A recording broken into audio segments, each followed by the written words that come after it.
उपमुख्यमंत्री एकनाथ शिंदे हे action oriented नेता म्हणून ओळखले जातात महाराष्ट्राच्या राजकारणामध्ये आणि आता राष्ट्रीय राजकारणामध्ये काम फत्ते कसं करायचं हे एकनाथ शिंदे यांच्याकडून समजून घेण्याची गरज ही अनेकांना पडू शकते। त्यांच्याच पावलावर पाऊल टाकत त्यांचे चिरंजीव डॉक्टर श्रीकांत एकनाथ शिंदे हे वाटचाल करत आहेत।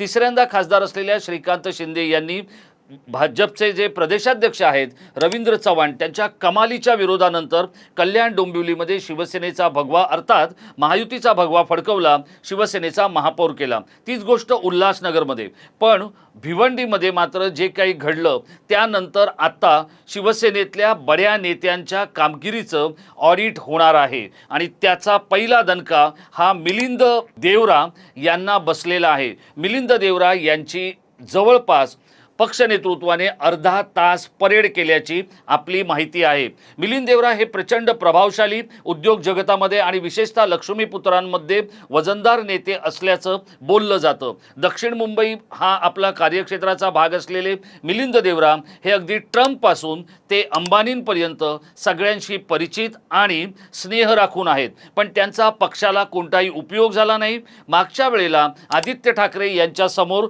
त्यांनी कच खाल्ली आणि तेव्हापासून त्यांचा पक्षातला सेन्सेक्स पडलेला आहे।